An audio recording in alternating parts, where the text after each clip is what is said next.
There's the storm drain right by my house, but Grant called it a sewer, and I call it a tunnel. It's on the highway forced off Parsons Road. If you up the guardrails and slide down the steep, you'll find out that at the tree-covered street. I was there with Grant last week. It's a bit weird being back without him. It's, Yeah? Grant and I floundered down the hill, weaving between roots and weeds. It's not like they're Monica, I rambled. I'm not giving up. It's like being the number one competitive eater. Like last year, when I binge-watched 2 seasons of One Piece in a week. It's a skill, but it's not. Grant, calculating the least mud-ridden path, had fallen behind. It's not helpful. You learned how to be ambidextrous because it's helpful? No. But like, I did it to gain something, you know? Yeah. Because no one wants to just waste their time. I thought it'd be fun and cool. It was. But I realized halfway through, I wasn't gaining something. I was losing something.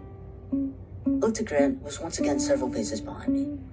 He clenched a picnic basket to his chest, cradled it like a child. Keep going. Well, Grant's the better hiker of the two of us. Well versed in parkour, running, cycling too. Can you hear? Yep. Grant tiptoed around the thorn bush, turning his hips back to avoid its pricks. I think it's, the saying ignorance is bliss. I think it's more than that. I think ignorance might be a talent. Like as in how it's impressive to be unaware of the truth? How it takes active talent to ignore it? Sure, I guess. But that's not what I'm trying to get at. I think ignorance is a skill in the same way that not ignorance is a skill. It's the skill of not knowing. Speckles of dirt had accumulated on Grant's light blue dress shirt. He stopped walking, with his thumb, and brushed it off vigorously. Before I tried to become ambidextrous, I already knew how to write with my right hand, just on my left. I had 2 skills. I knew both how to write and how to not write. I was going to change this, but again, I realized if I can write with both hands, I only know how to write. I was at the bottom of the hill now. Grant was still scrubbing his shirt. Grant! Curtis! Grant looked up, biting his cheek. God, I'm sorry. I really am listening. Grant tightened the picnic basket in his grip and bolted down the remainder of the hill. Blood splattered across his dress pants, staining them brown.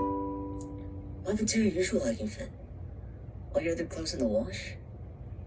Grant laughed, his face flushing red. I'm just really... You know. He paused, taking my hand. I stiffened slightly. Grant and I had been together for just over 5 months. He was great. We were great. But the picnic basket, the dress shirt, those were potentially less great. People only get fancy when something big or important is happening. With no pre-existing anniversary marked on the calendar, that meant today was about to become a future special event. He was planning something big, a milestone, an escalation. When we get to the fort...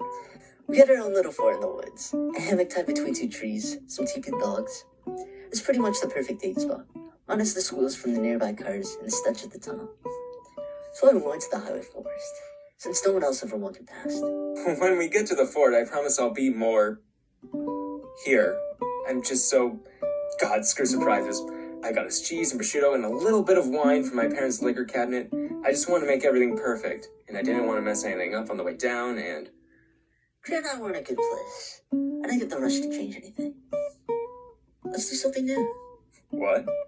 Well, I just mean, how many times have we been to the fort? It's countless, right? Why don't we... I nodded towards the storm drain. Grant recalled. The sewer?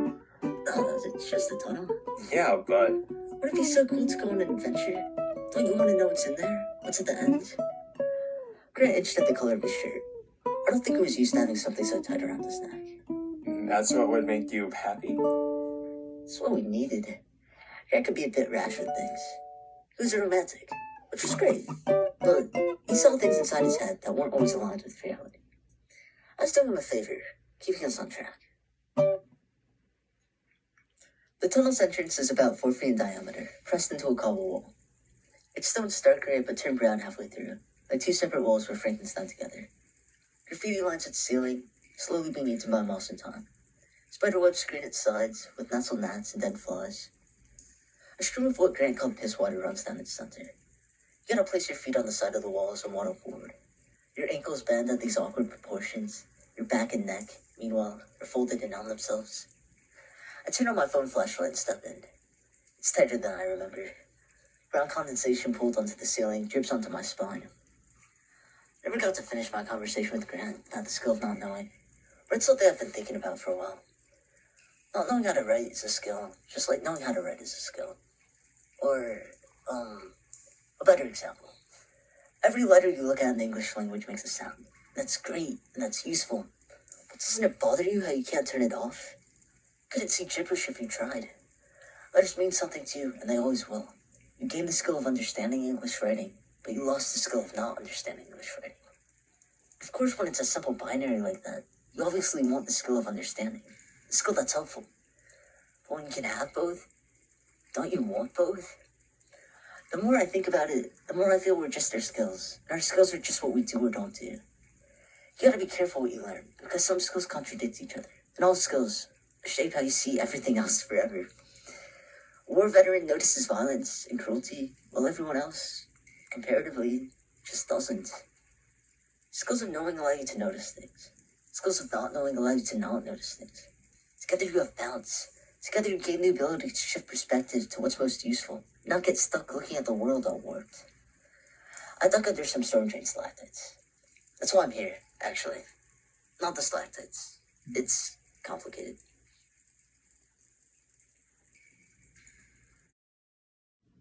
I don't know how the Ninja Turtles did it.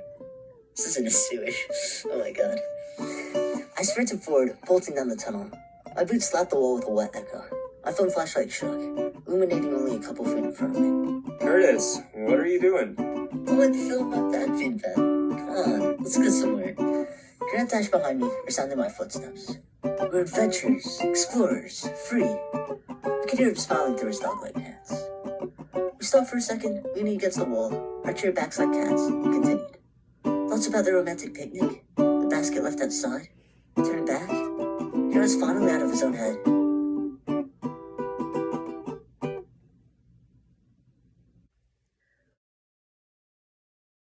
We reached an opening, and the tunnel broadened to a room with a chimney ceiling. Claustrophobic, still horizontally. Vertically, a beanstalk expanse. A gutter at the top teased spring flowers and strands of grass, cloud corners and sound bites of laughter. Grant strained his head back to look, and careened off bounds. It's oddly kinda He fumbled, catching himself on my chest. beautiful, actually.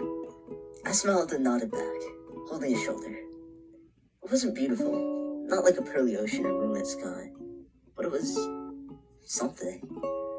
I liked to look at it. It was interesting. Light seeped through the gutter slits and dripped onto our heads. A clammy wall, lesion with orange and red bruises, was revealed.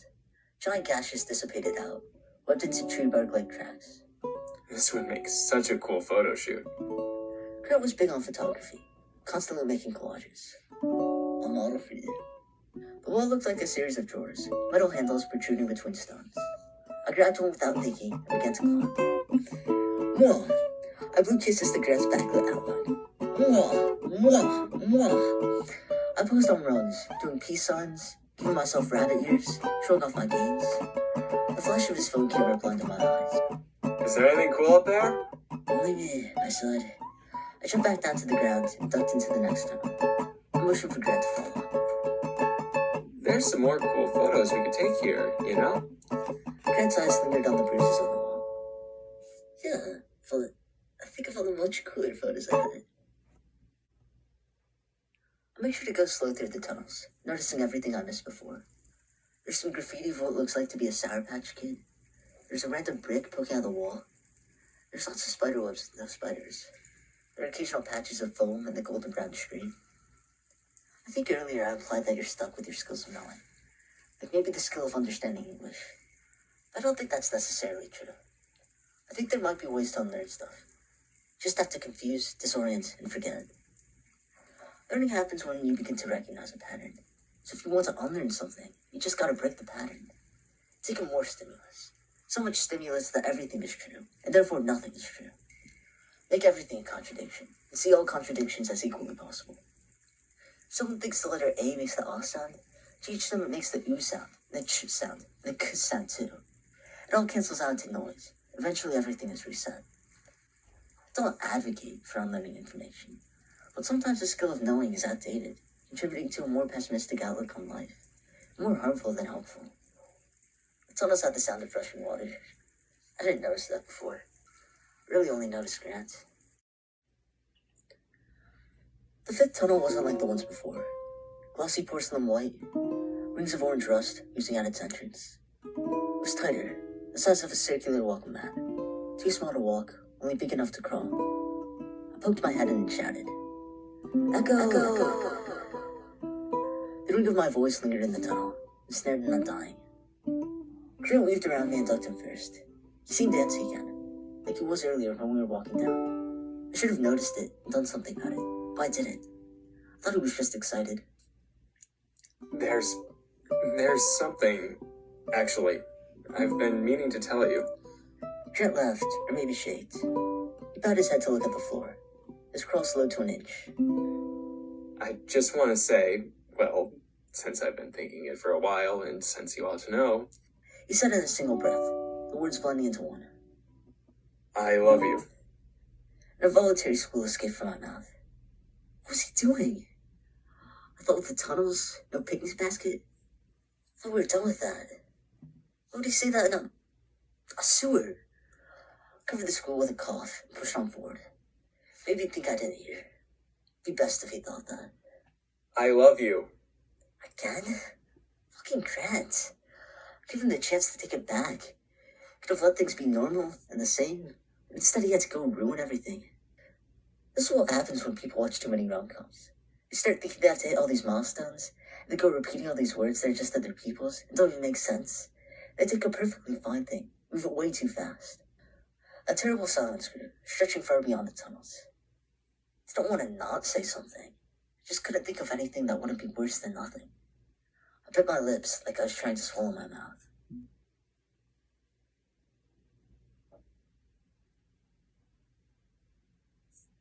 Maybe it's a little late to notice, but I don't think I like tunnels very much. They're small, and they're cramped. You never know when, or even if they're going to end. Like, they're fine when you can see light from behind or in front of you. But there comes a point where the end of the tunnel is just more tunnel. You can't see past the bend. Everything becomes everything, so that nothing is anything, and you can't stand to keep your eyes in your head. I really don't like tunnels, actually. Strange how fast something can dawn on you. How quickly you can go from feeling nothing to feeling everything. I don't like tunnels. It's not like I didn't not like tunnels before. I just never knew I didn't like them. Or I did, but I hadn't let myself notice. It's like the feeling was in my peripheral vision, and only now I finally looked at it. They're so tight and round. Why do you make something round if it's concrete? Round stuff is supposed to be soft like a mattress. Concrete is supposed to be linear and square. I can't move my arms past my shoulders. I can't unarch my back or stand. My legs are stuck on the floor. I crawl forward through the tunnel. I'm telling you, its air's thick with sounds. Holds echoes, physically. I can still hear. You can hear stuff. The only thing tighter than the tunnel is the thick air. I'm not supposed to. I didn't account for the thick air. They were supposed to be normal, so I could focus, but it's not, and that's frustrating. It's fun, though. It's fun. It's good that I don't like tunnels, if you think about it, because I thought I didn't mind them before, and now I do, and that's different. It's good that's different. Being different can... Help! I don't know why I'm screaming. I'm totally underground. Help me! Help! My shouts stick to the tunnel, catching its rings. They swell and they bloat, press on me from all sides. Then it becomes thicker, too thick to move. Help me, please! I shout until my throat is raw and peeling. I'm stuck in here, please! I pound on the wall, scraping skin off my forearms. I kick, and my legs fall in the stream. I don't understand why I came back. Covered in sewage, or piss water, or mud. Nothing makes any sense. I need something to notice. I have my flashlight around, looking for anything. There are construction marks on the ceiling, dates, symbols. I'm sorry. I interrupt myself. The words land on my back and cover me like a weighted blanket. They're suffocating, like all the other sounds, but softer too.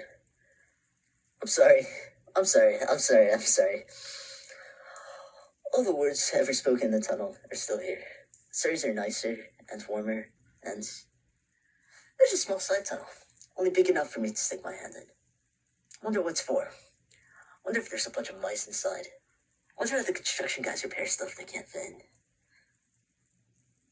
I love you. I look around the tunnel, making sure I'm still alone, and said again, I love you. The words float around me and touch the past. I smile, but it wavers. I smile again, laugh, and then cry. I wasn't supposed to say that. I mean, I was, but I wasn't supposed to say that now. I was supposed to. I see tunnels, and I think of, I want skills that are helpful. And since I messed up, this isn't very, I focus on the tunnel. I never noticed there were claw marks on the walls, paw prints in the screen. Maybe I'll run into a raccoon. That'd be new. I push on, crawling forward. Tunnels and raccoons. That makes more sense anyways.